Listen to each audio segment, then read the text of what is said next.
Elementos básicos de la vida cristiana, tomo 2. Por Witness Lee y Watchman Nee. Prefacio. Este libro se compone de 3 capítulos, los cuales presentan algunos elementos básicos de la vida cristiana. Este material ha sido publicado anteriormente como 3 folletos separados, Un tiempo con el Señor y una manera sencilla de tocar al Señor, por Witness Lee. Y Un abismo llama a otro abismo, por Watchman Nee. Capítulo 1. Un tiempo con el Señor. En su libro sobre la oración, Andrew Murray habla de una pregunta formulada por el presidente de una conferencia de ministros: todos los que oren 30 minutos cada día, levanten la mano. De toda aquella congregación, solo uno levantó la mano. Luego el presidente pidió que levantaran la mano todos los que oraban 15 minutos diariamente. La mitad levantó la mano.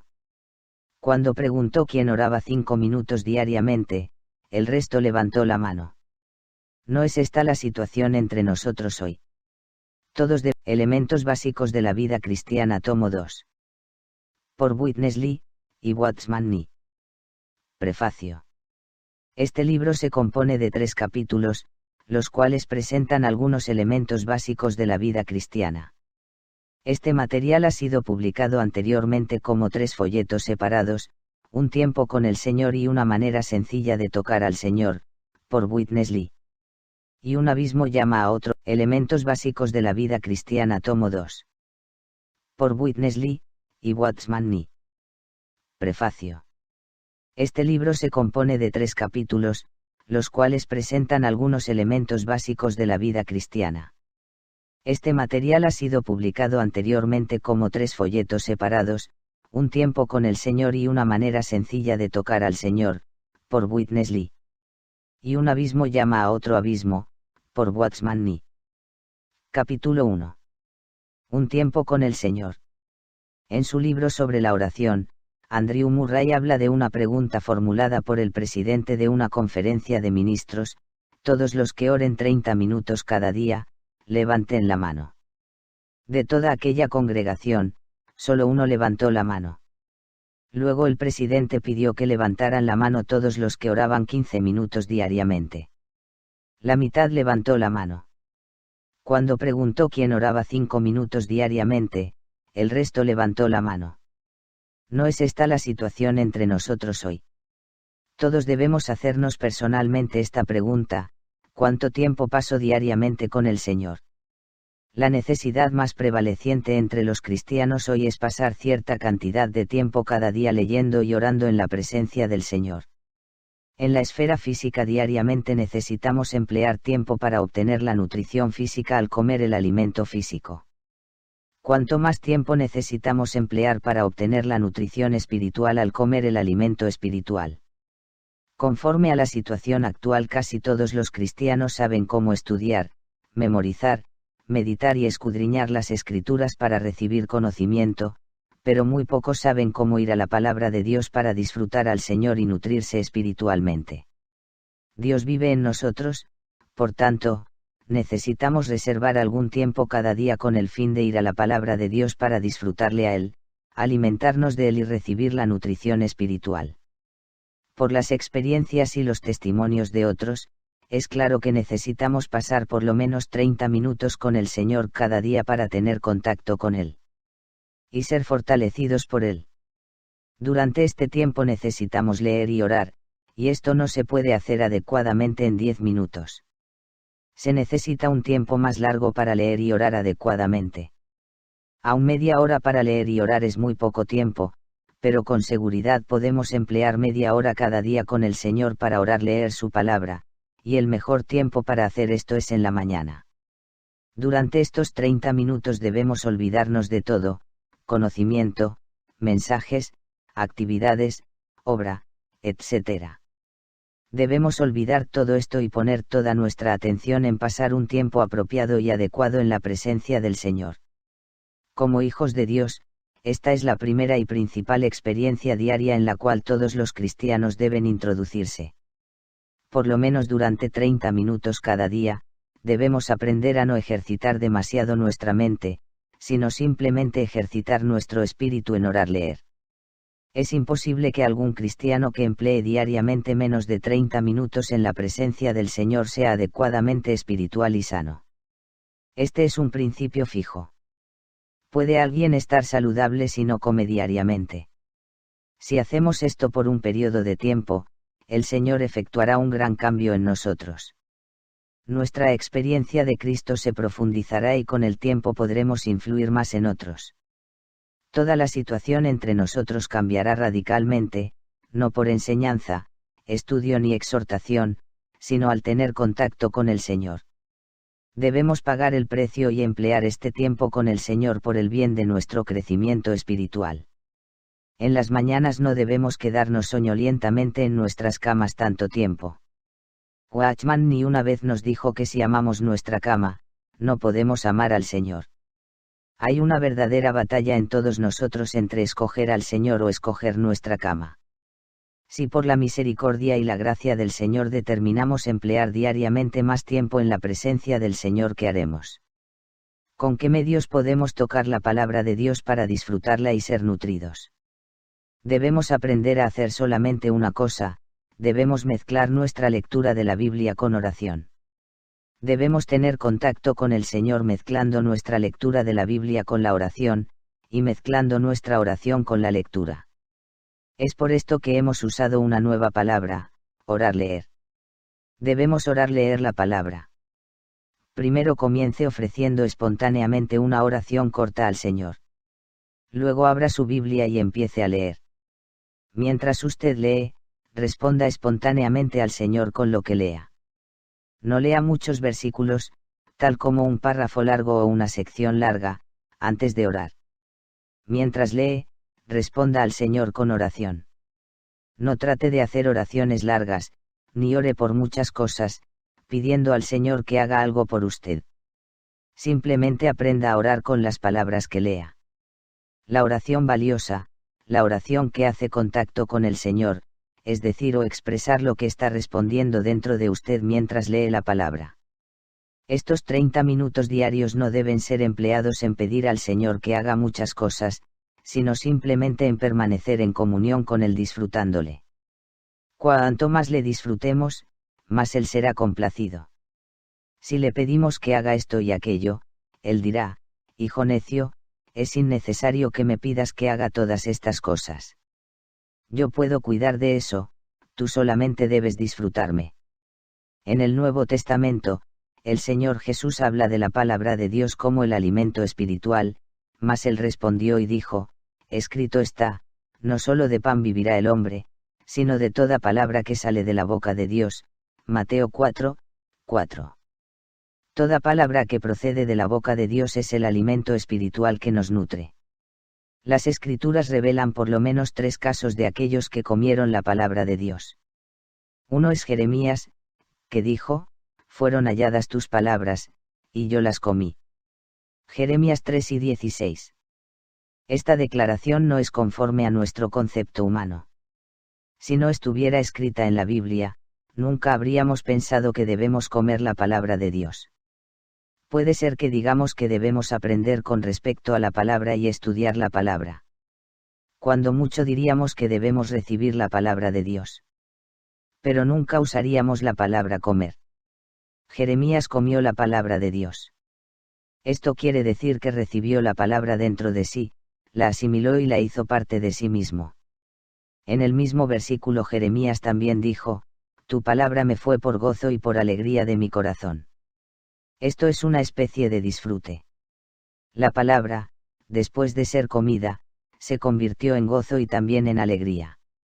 El gozo se experimenta adentro, y la alegría se expresa afuera. La palabra de Dios es un disfrute, después que la ingerimos y la asimilamos dentro de nuestro propio ser, se convierte en gozo por dentro y en alegría por fuera. Hay también algunos otros versículos que nos revelan este mismo pensamiento. David dijo: cuán dulces son a mi paladar tus palabras. Más dulces que la miel a mi boca. Salmo 119, 103. La palabra es un disfrute, y aún es más dulce y más agradable que la miel a nuestro paladar. En todos estos versículos nos damos cuenta de que la palabra de Dios no solo sirve para que la aprendamos, sino, aún más, para que la saboreemos, comamos, disfrutemos y digiramos. Luego en Primera de Pedro 2:3 vemos que comer la palabra es gustar del Señor. Desead como niños recién nacidos, la leche de la palabra dada sin engaño, para que por ella crezcáis para salvación, si es que habéis gustado lo bueno que es el Señor. En el versículo 2 está el comer de la palabra, y en el versículo 3, gustar del Señor. Cuando comemos la palabra de Dios como nuestra alimentación espiritual, gustamos del Señor. Por lo tanto, como Jeremías, debemos comer la palabra, entonces disfrutaremos al Señor y seremos nutridos espiritualmente. Otro versículo importante es Primera de Timoteo 4:6, serás buen ministro de Cristo Jesús, nutrido con las palabras de la fe. Quizás usted ha estado por muchos años en el cristianismo. ¿Ha pensado alguna vez que debe ser nutrido con la palabra de Dios? Generalmente, siempre pensamos que debemos ser enseñados en la palabra, por la palabra y con la palabra. Pero ¿cuántos cristianos se han fijado en la palabra nutrido? ¿Y cuántos alguna vez han oído un mensaje que dé énfasis a la importancia de ser nutridos con la palabra? Pero el concepto del apóstol Pablo era que la palabra de Dios es alimento para nutrir a los hijos de Dios. Debemos ser nutridos con la palabra, y no simplemente enseñados. Alabado sea el Señor nutridos. Aleluya, debemos ser nutridos con la palabra, y no solo enseñados con las letras. El énfasis de Pablo no es que se nos debe enseñar conocimiento, sino que debemos ser nutridos con las riquezas de la palabra. ¿Cuál es nuestra intención cuando leemos las Escrituras? No ha sido nuestra intención por muchos años saber, aprender o entender algo. Nuestro concepto ha sido que la Biblia es un libro de enseñanzas, un libro lleno de doctrinas. Así vinimos a la palabra con la intención de comprender y saber algo.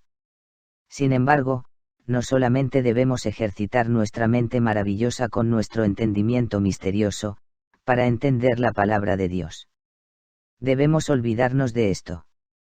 No debemos valorar nuestra mente ni apreciar tanto nuestro entendimiento. Necesitamos considerarnos ciegos y aun necios, yendo con sencillez a la palabra ejercitando nuestro espíritu para orar leer. Olvidémonos de la manera vieja y tradicional. Si no sabemos cómo orar leer, oraremos de la siguiente manera: primero nos levantaremos temprano por la mañana, sintiendo que debemos orar. Entonces trataremos de orar así: Señor, te agradezco que eres tan bueno, que me has dado paz, que me has protegido de toda clase de peligros. Luego repentinamente recordamos que estamos a punto de viajar a alguna parte, estoy a punto de viajar. Señor, concédeme misericordias en mi viaje, protégeme de un accidente en automóvil. Después de más vacilación, continuamos: tengo un amigo en Vietnam. Señor, acuérdate de él, recuerda a Santiago en Vietnam, también a Juan en Alemania Occidental. Señor, Juan está allí, él necesita tu protección. Debemos responder honradamente. ¿Qué hace esta clase de oración por nosotros? De esta manera ora la mayoría de los cristianos. Pero no reciben alguna alimentación. No ganan algo que los haga estar llenos de gozo por dentro y regocijo por fuera. La forma correcta: primero, vaya a la Biblia para orar leer. No hay necesidad de que cierre los ojos. Mantenga los ojos en la palabra mientras ore. En los 66 libros de la Biblia no podemos encontrar ni un versículo que nos diga que debemos orar con nuestros ojos cerrados. Pero hay un versículo que dice que Jesús levantó los ojos a los cielos, diciendo: Padre. En Juan 17:1 él estaba mirando al cielo mientras oraba. No quisiéramos discutir de manera doctrinal, pero debemos darnos cuenta de que no es necesario cerrar nuestros ojos para orar. Simplemente mire la página impresa que dice: en el principio. Entonces con sus ojos sobre la palabra y orando desde lo más profundo de su ser diga: oh Señor, en el principio. Señor, te alabo que en el principio era la palabra. Aunque no sé qué es la palabra, allí estaba la palabra. Te alabo, Señor. En el principio, aleluya. En el principio. Oh Señor, en el principio era la palabra, y la palabra era con Dios, y la palabra era Dios. Simplemente trate de orar de esta manera. Quizás se dirija a otro versículo: ahora, pues, ninguna condenación hay. Oh Señor, ahora ninguna condenación hay. Oh Señor, ahora ninguna condenación. Amén. Ahora. Oh Señor. Ahora. Amén. Ahora, ninguna condenación. Alabado sea el Señor. Aleluya. Ninguna condenación, etc. Mientras estamos orando leyendo, no es necesario que compongamos frases ni creemos una oración. Simplemente órele a la palabra. Ore las palabras de la Biblia exactamente como aparecen. Con el tiempo, verá que toda la Biblia es un libro de oración.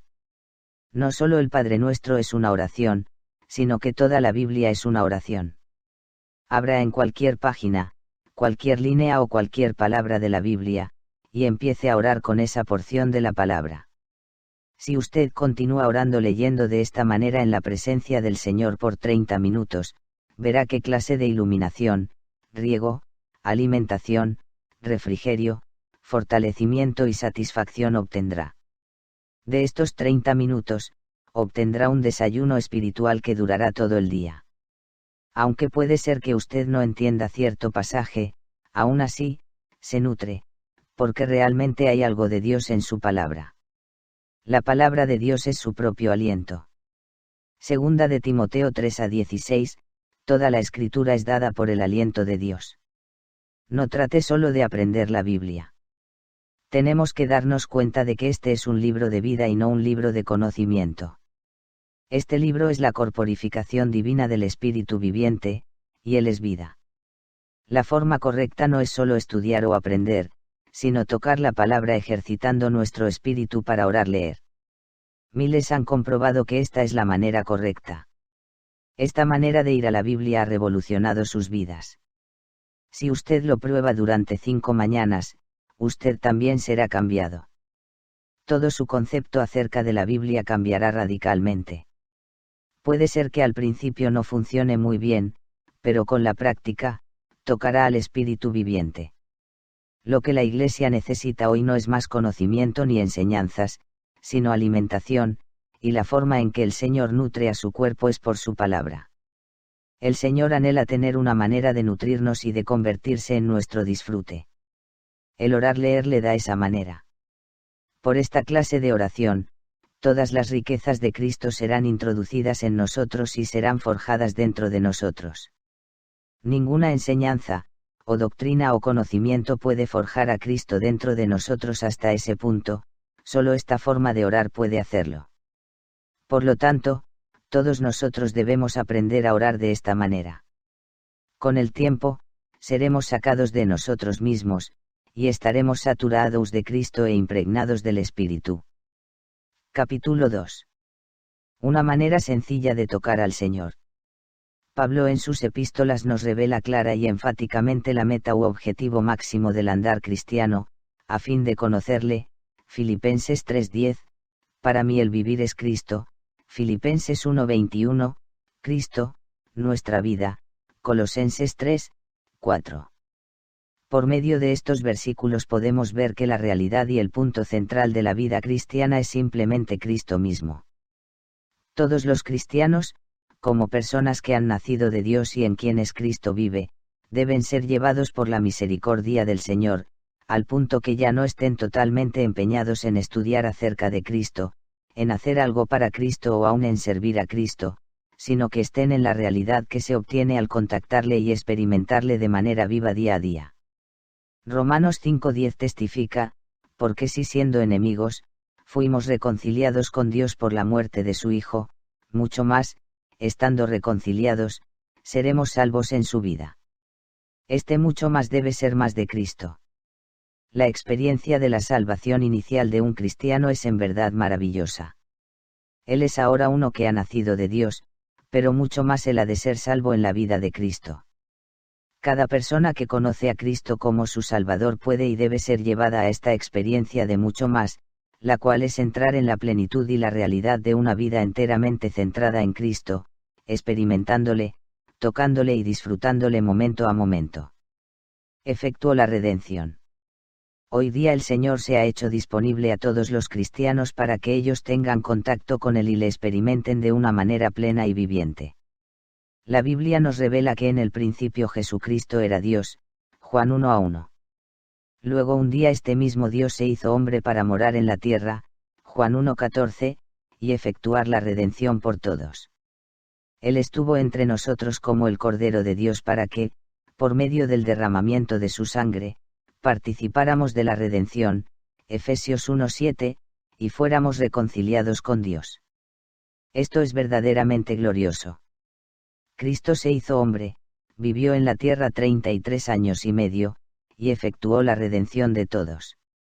Sin embargo, si Cristo se hubiese detenido allí, esta sería la suma de nuestra experiencia cristiana. Todos podrían disfrutar del perdón de los pecados, pero nadie podría ser salvo en su vida. Nadie podría tocarle ni experimentarle de una manera diaria y práctica. Entonces, ¿qué hizo Cristo para que cada cristiano entrara en esta experiencia de mucho más? Pensamos que solamente crucificado y luego sepultado. Y que ese fue el fin, pero no es todo. Tenemos que alabarle porque hay mucho más. El Espíritu vivificante. Poco antes de su crucifixión Él dijo a sus discípulos que estaba con ellos, pero que iba a estar en ellos, Juan 14:16-20. ¿Cómo podría efectuarse esto? Si Jesús solo hubiera muerto y hubiera sido sepultado y eso fuera el final, Él nunca podría haber entrado en sus discípulos, ni entrar hoy en su pueblo. Pero, alabado sea el Señor, que 3 días después de ser sepultado, rompió las cadenas de la muerte y fue levantado de los muertos. Así que hagamos la pregunta, ¿en qué forma está Él hoy? Él es el Espíritu. Fue hecho, el postrer Adán, Cristo, Espíritu vivificante, 1 Corintios 15:45. Jesús había dicho a sus discípulos que Él entraría en ellos, por lo tanto, poco después de su resurrección apareció delante de ellos en un cuarto cuyas puertas estaban cerradas. Él nunca podría haber hecho esto si no fuera el Espíritu. Allí sopló en ellos y les dijo, recibid el Espíritu Santo, Juan 20:22. En ese momento Jesús, quien había estado con ellos y estaba fuera de ellos, entró en ellos. Cristo nunca podría haber entrado en sus discípulos si no hubiera sido el Espíritu. El Señor es el Espíritu, 2 Corintios 3:17, y todos los que han sido reconciliados con Dios tienen a este Espíritu que da vida morando dentro de ellos para ser su suministro abundante y todo lo que necesiten. Ya que Cristo fue hecho el Espíritu y ha entrado en cada cristiano, ahora está muy disponible para ellos, es muy fácil que tengan contacto con Él, que le experimenten y le disfruten. Mucho más seremos, salvos en su vida. Invocar al Señor. Todo esto es verdaderamente maravilloso, la maravilla de las maravillas, que Cristo se hiciera hombre, efectuara la redención por nosotros, se hiciera el Espíritu y ahora haya entrado en nosotros para ser nuestra vida y todo para nosotros, pero la pregunta que debemos hacer ahora es esta: ¿cómo podemos nosotros tocar y experimentar a Cristo de manera práctica como nuestra propia vida momento a momento? El Señor nos ha dado una manera sencilla. Todo lo que tenemos que hacer es invocarle, y tocaremos a aquel que es el suministro de vida. En Romanos 10:12-13 la Biblia dice, pues el mismo Señor es Señor de todos y es rico para con todos los que le invocan, porque, todo aquel que invoque el nombre del Señor, será salvo. Puede ser que en el pasado hayamos tenido el concepto de que estos versículos eran solamente aplicables a una experiencia inicial de la salvación, sin embargo, cada cristiano también necesita experimentar una salvación diaria del pecado, del yo, de la debilidad humana y de otras cosas negativas. Por el lado positivo, también necesita un suministro abundante del Señor para que le nutra y le fortalezca a fin de que crezca en Cristo en todas las cosas. La manera de experimentar esto es simplemente invocar al Señor. Él es rico para con todos los que le invocan. En 2 de Timoteo 2:22 vemos que Pablo insta a Timoteo a vivir la vida cristiana con los que de corazón puro invocan al Señor. Como lo dispuso Dios, Cristo debería ser real en la experiencia del cristiano. También, esta experiencia debería ser un testimonio para los que están en el mundo. ¿Cuál era el testimonio de los primeros cristianos? Ellos eran personas que invocaban el nombre del Señor. Esto se nos muestra en Hechos 9:14, que declara que Pablo, antes de su conversión, perseguía a todos los que invocaban el nombre del Señor. A él le fue dada autoridad de los principales sacerdotes para atar a todos los que invocan su nombre. En 1 de Corintios 1:2 se reafirma esto, mostrándonos que los primeros cristianos invocaban el nombre del Señor en todo lugar. Muchos cristianos hoy en día han empezado a invocar el nombre del Señor diariamente, a cada hora y momento a momento de una manera práctica y sencilla. Han encontrado con regocijo política de distribución. Living Stream Ministry se complace en hacer disponibles gratuitamente las versiones electrónicas de estos 7 libros. Esperamos que muchos lean estos libros en su totalidad y se sientan en libertad de referírselos a otros. Les rogamos que a fin de conservar el orden limite a su uso personal la impresión de estos archivos. Por favor, no traslade estos archivos en manera alguna a otro lugar. Si desea hacer copias adicionales de estos archivos, por favor, háganos llegar una solicitud escrita a copyrights@lsm.org. También solicitamos que se respeten todos los avisos de derechos de autor conforme a las leyes que aplican. Estos archivos PDF no pueden ser modificados ni desarticulados en manera alguna para ningún otro uso que el Señor es todo lo que necesitan y que pueden contactarle y tener comunión con Él en cualquier momento y en cualquier circunstancia, simplemente al invocarle desde lo más profundo de su ser. Al invocar al Señor no deberíamos hacerlo de manera objetiva, invocando al Cristo que mora en los cielos, sino invocando al Cristo que es el Espíritu y que mora en nuestro espíritu. 2 de Timoteo 4:22. Invocándole desde lo más profundo de nuestro ser, sentiremos el fluir y la comunión de Cristo dentro de nosotros. La verdadera adoración. Mas la hora viene, y ahora es, cuando los verdaderos adoradores adorarán al Padre en espíritu y con veracidad, porque también el Padre tales adoradores busca que le adoren. Dios es espíritu, y los que le adoran, en espíritu y con veracidad es necesario que adoren. Juan 4:23-24. Se busca que para cada cristiano esta adoración o comunión verdadera sea constante y viviente. En estos versículos, la verdadera adoración no consiste en participar de ciertas reglas, formas, ritos o reglamentos y guardarlos, sino en invocar al Señor desde lo más profundo de nuestro ser, teniendo contacto y comunión con Jesucristo, quien es la verdad y la realidad. El deseo del Padre para nosotros es que disfrutemos y participemos en esta adoración verdadera al contactar y tener comunión con su Hijo todo el día y cada día. Ya sea en el trabajo, en la sala de clases, al conducir el automóvil, al hablar con un amigo o en reuniones con otros cristianos, su deseo es que tengamos contacto y comunión con nuestro Señor. De nuevo tenemos que alabar y agradecer al Señor que no solamente nos ha dicho que debemos invocarle, adorándole en espíritu y con veracidad, sino que también nos ha dado una manera muy práctica y sencilla de contactarlo para adorarlo con veracidad.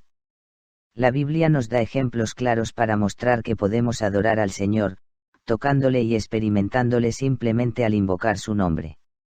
En Mateo 8:2 leemos, y he aquí, se le acercó un leproso y le adoró, diciendo, Señor.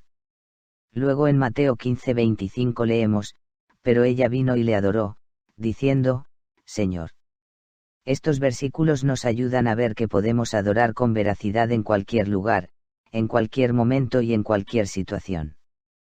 Cualquiera que sea nuestra circunstancia inmediata, podemos adorarle simplemente orando, oh Señor, oh Señor. Muchos cristianos están descubriendo que simplemente respirar su nombre diciendo, oh Señor, cuando son tentados, están angustiados o simplemente desanimados, les introduce en un contacto y comunión real con el Señor y les da una liberación completa del yo, del pecado y del mundo. Cuando clamamos al Señor desde lo más recóndito de nuestro ser, tenemos un profundo sentir interior de Cristo y de su vida fluyendo y moviéndose dentro de nosotros. En Salmos encontramos que cuando los salmistas oraron al Señor clamaron, «Oh Señor», más de 180 veces. En una ocasión un salmista dijo, «Clamé con todo mi corazón, respóndeme, Jehová», Salmos 119-145. En otra ocasión uno dijo, «Entonces invoqué el nombre de Jehová, diciendo, oh Jehová», Salmos 116-4. Verdaderamente no es algo insignificante invocar al Señor, no obstante, es muy sencillo y práctico. De esta manera podemos diariamente, momento a momento, tocar y experimentar a Cristo como nuestra satisfacción y gozo interiores. La Biblia da otro ejemplo de verdadera adoración en Apocalipsis 19:4, y los 24 ancianos y los 4 seres vivientes se postraron y adoraron a Dios, que está sentado en el trono, y decían, Amén. Aleluya. En 2 de Corintios 1:20 dice, porque para cuantas promesas hay de Dios, en él está el sí, por lo cual también a través de él damos el amén a Dios, para la gloria de Dios, por medio de nosotros. Y en Apocalipsis 3:14 encontramos que amén es otro nombre dado a Cristo. Cuando clamamos amén desde lo más profundo de nuestro ser, sentimos que hemos tocado a Cristo precisamente como cuando invocamos, oh Señor, porque así como su nombre es Señor, así también su nombre es amén. Luego en Primera de Crónicas 16:36 vemos que al clamar amén, verdaderamente alabamos al Señor, bendito sea Jehová Dios de Israel, de eternidad a eternidad. Y dijo todo el pueblo, amén, y alabó a Jehová. Que nosotros clamemos amén desde lo más profundo de nuestro ser, es invocar al Señor y tocarle. Aleluya quiere decir alabad al Señor, es decir, alabad a Jehová, y una y otra vez el salmista usó aleluya en su adoración y su alabanza a Dios. Los últimos 5 salmos empiezan y terminan con esta palabra celestial de adoración. También encontramos esta palabra ofrecida en adoración a Dios en Apocalipsis 19:1, 3, 4 y 6. Hoy todavía es igual. Podemos adorar y tener comunión con nuestro Señor de la misma manera sencilla. Todo el día podemos clamar, oh Señor. Amén. Aleluya, desde lo más profundo de nuestro ser.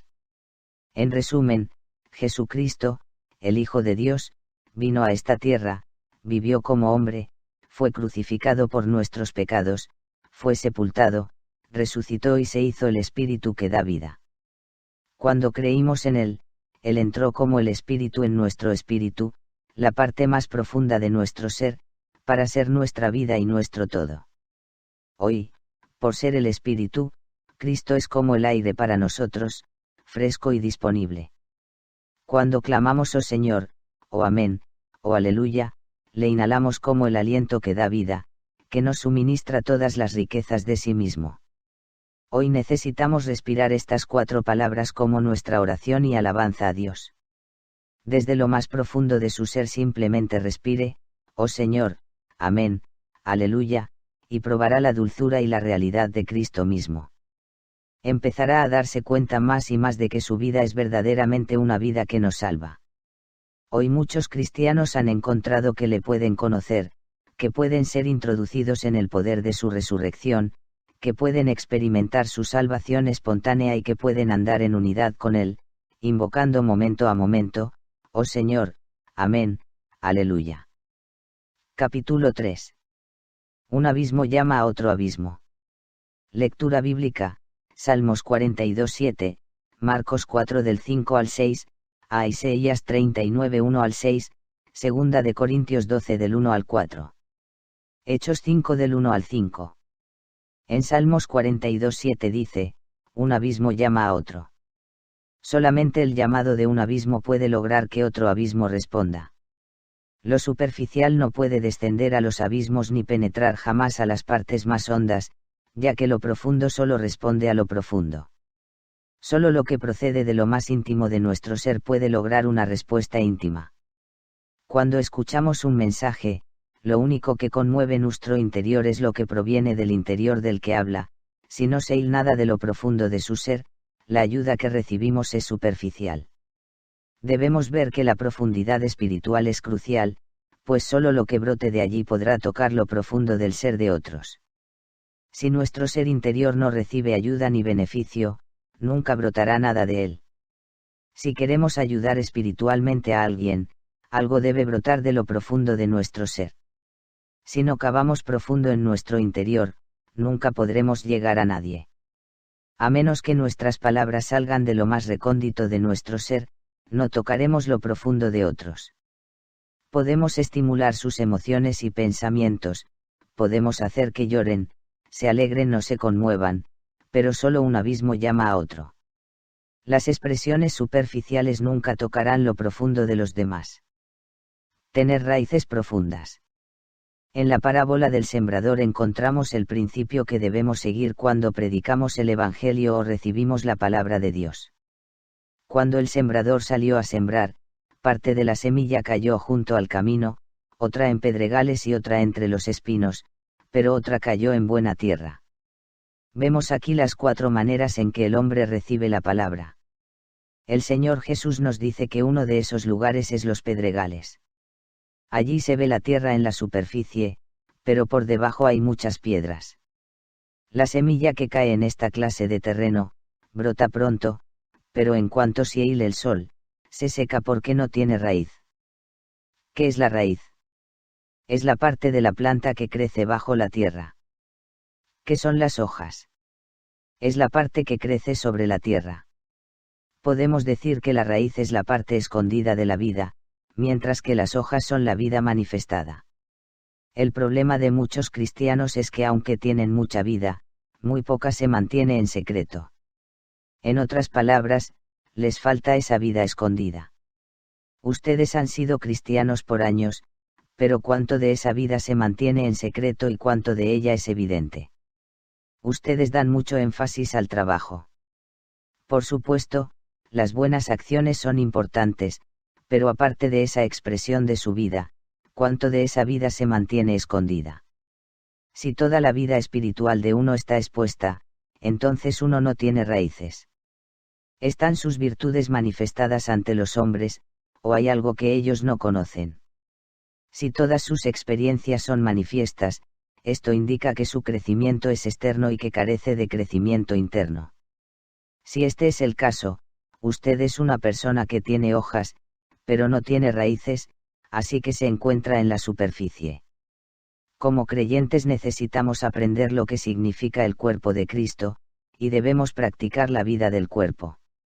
Además, debemos saber que la vida que el Señor le da a cada miembro de su cuerpo, es individual. Por ello, usted debe guardar en secreto esa porción personal que Él le dio, de no ser así, esa porción perderá su carácter específico, y no podrá ser útil para el Señor. Si usted pone al descubierto aquello que se le ha dado específicamente, se marchitará. El mensaje que el Señor Jesús dio en el monte fue extraordinario. Él dijo allí: vosotros sois la luz del mundo. Una ciudad asentada sobre un monte no se puede esconder, Mateo 5:14. Es algo totalmente al descubierto. Pero en otro lado dijo: mas cuando tú des limosna, no sepa tu izquierda lo que hace tu derecha, para que sea tu limosna en secreto, cuando ores, entra en tu aposento, y cerrada la puerta, ora a tu Padre que está en secreto. Mateo 6 del 3 al 6. Esto indica que, por un lado, si usted es cristiano, debe confesar su fe de forma pública, y por otro, ciertas virtudes cristianas se deben guardar de la vista pública. El creyente que exhibe todas sus virtudes y no reserva nada en lo profundo de su ser, no tiene raíces, y no podrá permanecer firme cuando lleguen las pruebas y las tentaciones.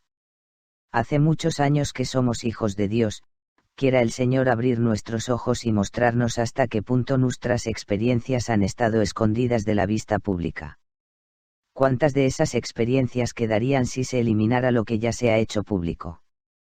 Que el Señor se forje en nosotros, de modo que podamos tener raíces. Experiencias profundas. Pablo dijo en su carta a los Corintios: es necesario gloriarse, aunque ciertamente no conviene. 2 Teo 12, 1. Él admitió que escribir lo que nos presenta en 2 Corintios 12 no conviene.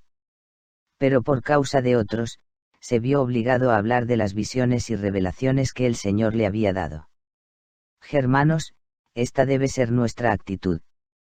Muchos de nosotros no podemos pasar la prueba al recibir visiones y revelaciones, porque tan pronto tenemos una pequeña experiencia, tocamos trompeta y todos se enteran. Si Pablo sabía que no le era de provecho mencionar sus visiones y revelaciones, ¿por qué lo hizo? Porque se vio forzado a hacerlo ya que algunos dudaban de su apostolado, y por los problemas que existían acerca del fundamento de la fe cristiana. ¿Dio Pablo a conocer todas las revelaciones que recibió? De ninguna manera. Él escribió: conozco a un hombre, refiriéndose a sí mismo, en Cristo, que hace 14 años, si en el cuerpo, no lo sé, o fuera del cuerpo, no lo sé, Dios lo sabe, fue arrebatado hasta el tercer cielo, 2 Corintios 12:2. Por 14 años él no habló de esta experiencia. ¿Qué profundidad había en Pablo? Sería asombroso si nosotros ocultáramos por lo menos 7 años alguna revelación dada por Dios. Sin embargo, Pablo por 14 años no divulgó su experiencia. En 14 años la Iglesia de Dios no supo nada al respecto, ni siquiera los apóstoles habían oído de ello. Pablo tenía raíces muy profundas. Algunas personas le dirían: Pablo, háblanos de esa experiencia que tuviste hace 14 años en el tercer cielo. Nos ayudaría mucho conocer los detalles. Pero Pablo solamente dijo: conozco al tal hombre, si en el cuerpo, o fuera del cuerpo, no lo sé, Dios lo sabe, que fue arrebatado al paraíso, donde oyó palabras inefables que no le es dado al hombre expresar, versos 3 y 4. Hasta hoy esta experiencia de Pablo no ha salido a la luz y sigue siendo un misterio. Hermanos, este asunto de tener raíces es de suma importancia. Si desean que su obra sea como la de Pablo, deben tener raíces como las de Pablo. Si desean tener la conducta de Pablo, necesitan tener la vida interior de Pablo, y si anhelan tener el poder que se manifestó en él, entonces necesitan tener las experiencias secretas de Pablo. El problema de los cristianos de hoy es que no pueden tener alguna experiencia espiritual o especial, sin revelarla de inmediato. Tan pronto como obtienen una pequeña experiencia, corren a contarla.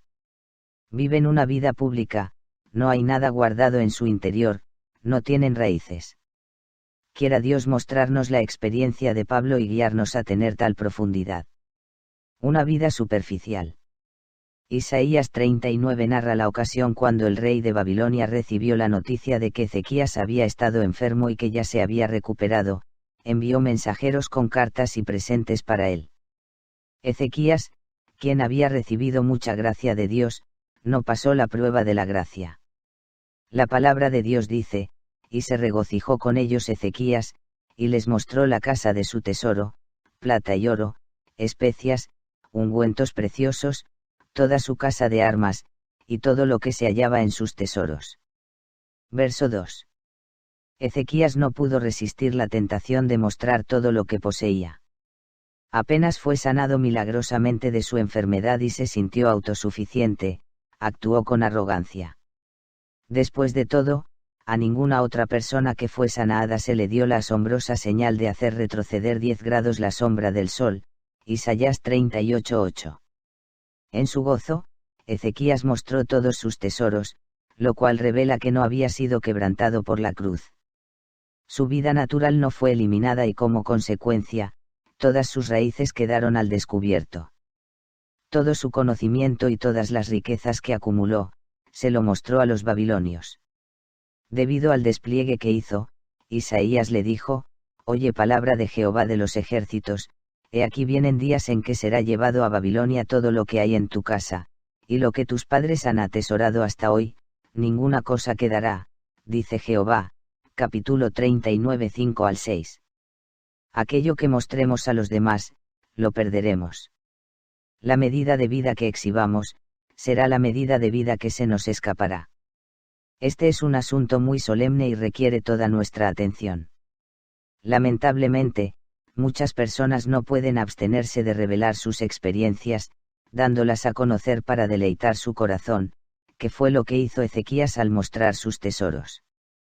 En una ocasión un hermano dijo, cuando algunos hermanos dieron sus testimonios acerca de la manera en que Dios los sanó, yo también quise enfermarme, aunque no de algo serio, para poder testificar en la siguiente reunión que Dios me sanó.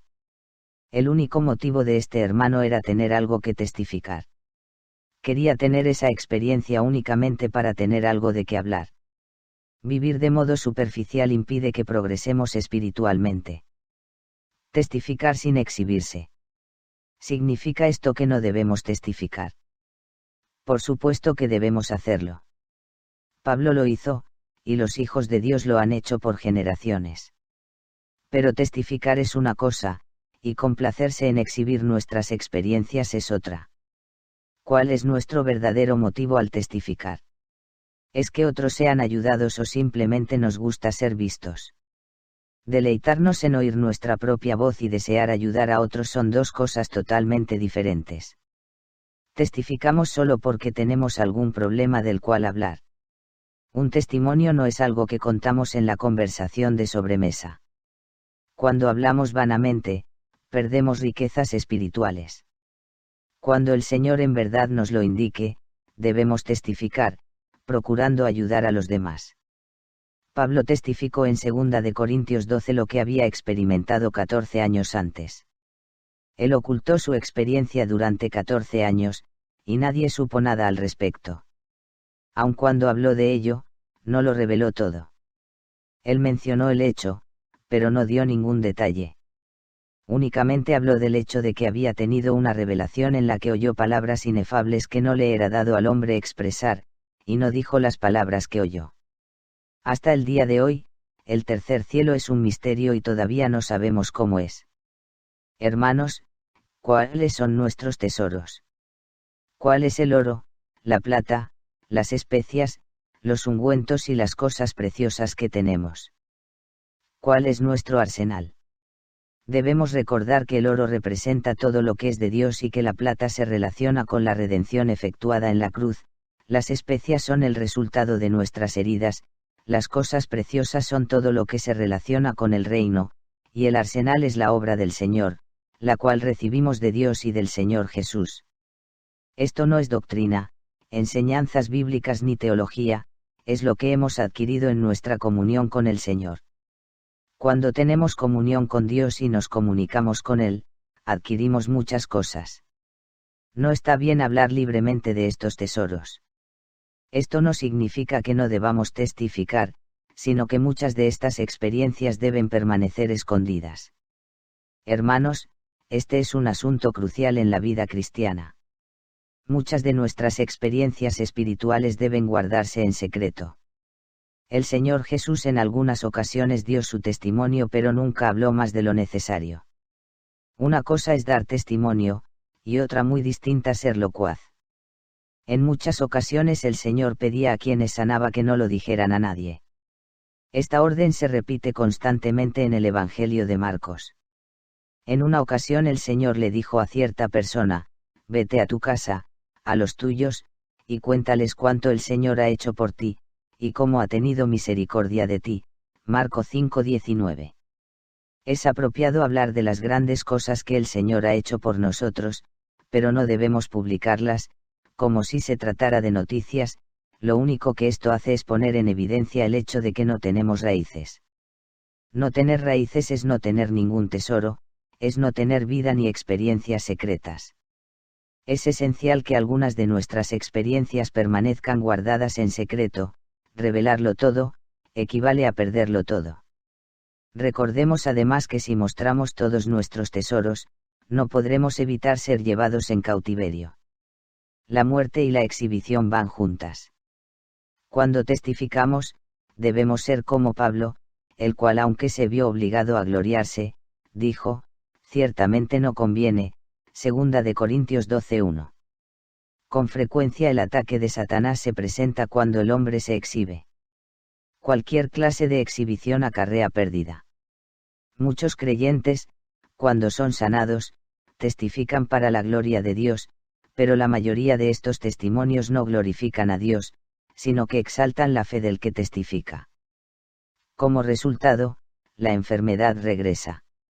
Después de que estas personas dan sus testimonios, son atacadas de nuevo por la misma enfermedad. Esto nos muestra que Dios abriga a aquellos que mantienen sus raíces ocultas, mas no a los que las exhiben, estos quedan expuestos a ser atacados. Si Dios nos guía a testificar, debemos hacerlo, teniendo en cuenta que hay muchas cosas que debemos guardar. Dios protege lo que guardamos ante Él. Y lo que solo nosotros disfrutamos personalmente. Este mismo principio se aplica a nuestra labor. Por la gracia y la misericordia de Dios, Él ha realizado algunas obras por medio de nosotros, pero debemos recordar que sus obras no son noticias, ni propaganda. Si uno divulga lo que Dios hace en uno, inmediatamente sentirá que la muerte viene sobre lo que uno ha experimentado, y se va desvaneciendo a medida que uno lo exhibe. En 2 de Samuel 24 encontramos que cuando David censó a los hijos de Israel, la muerte vino sobre ellos. Dios nos libre de exhibir lo que tenemos. Cualquier secreto que tengamos con el Señor, debemos reservarlo. Solo debemos actuar según las instrucciones que Dios nos da. Debemos revelar algo solo si interiormente somos guiados a hacerlo.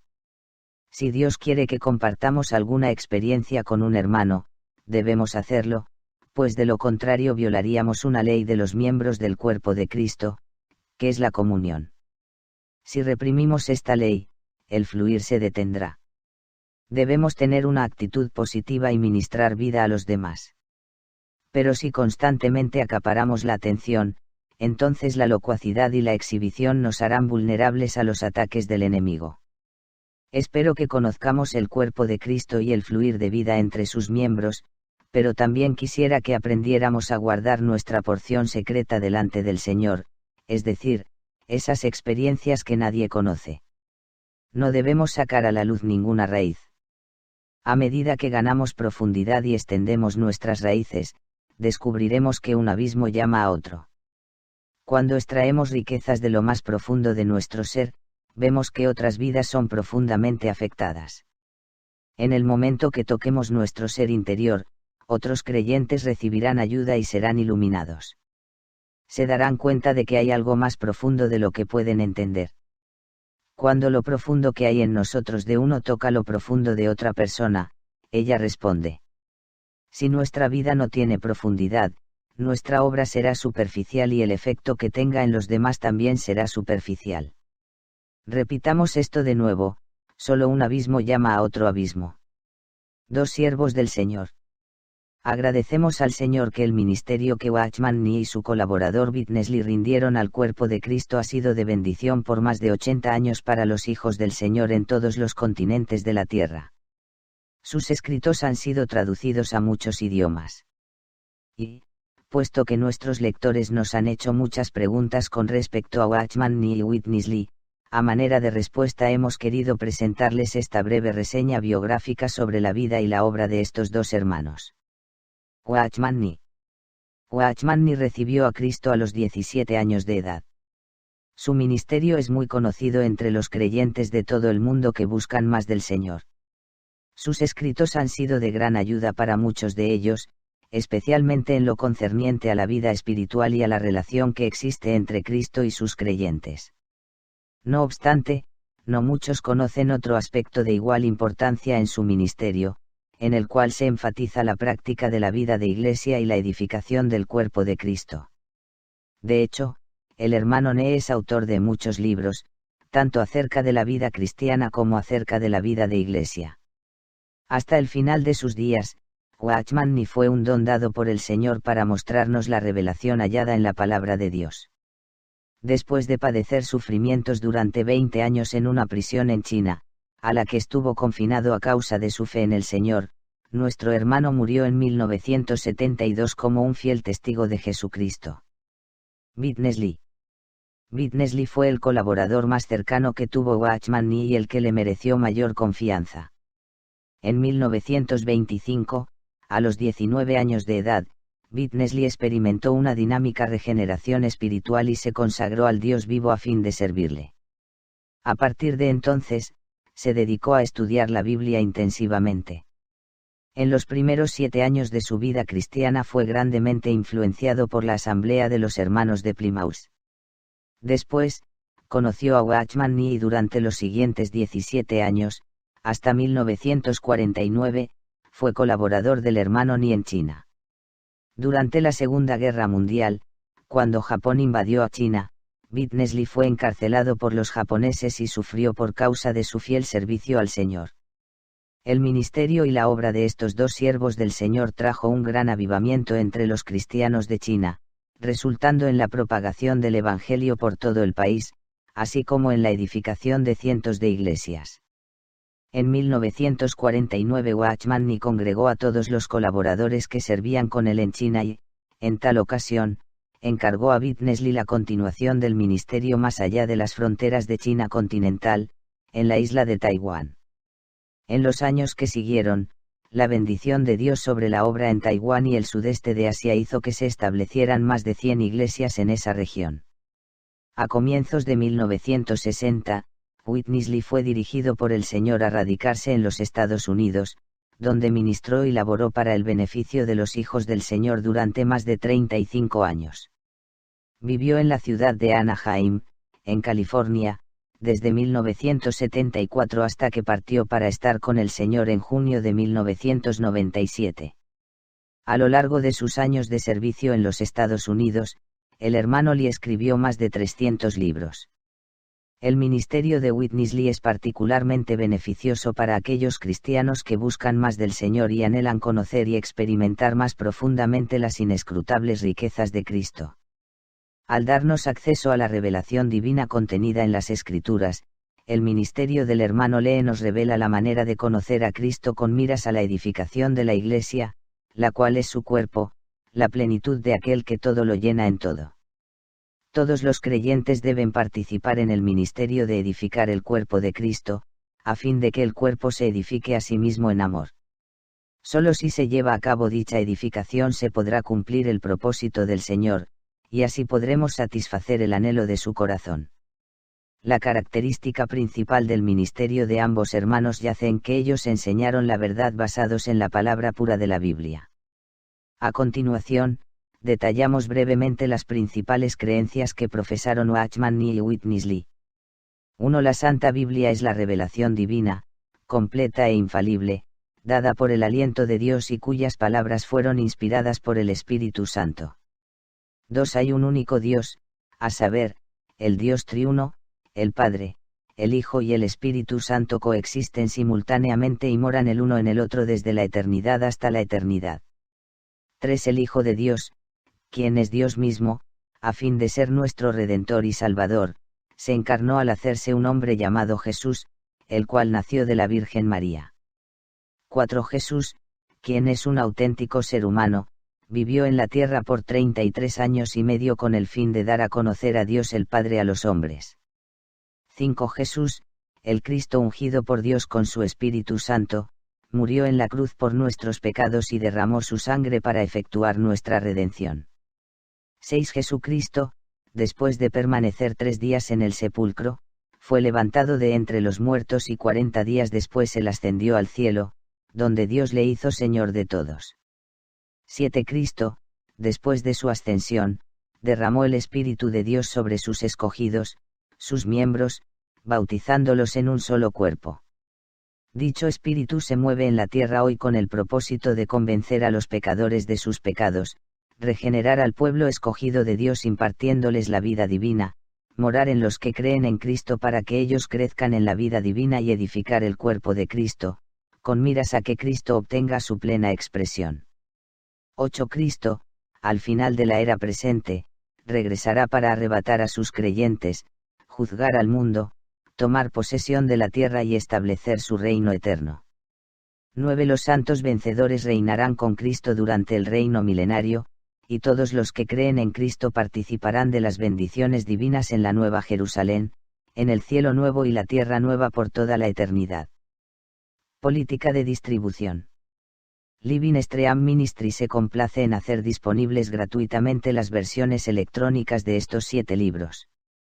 Esperamos que muchos lean estos libros en su totalidad y se sientan en libertad de referírselos a otros. Les rogamos que a fin de conservar el orden limite a su uso personal estos archivos. Por favor, no traslade estos archivos en manera alguna a otro lugar. Si desea hacer copias adicionales de estos archivos, por favor, háganos llegar una solicitud escrita a copyrights@lsm.org. También solicitamos que se respeten todos los avisos de derechos de autor conforme a las leyes que aplican. Estos archivos no pueden ser modificados ni desarticulados en manera alguna para ningún otro uso.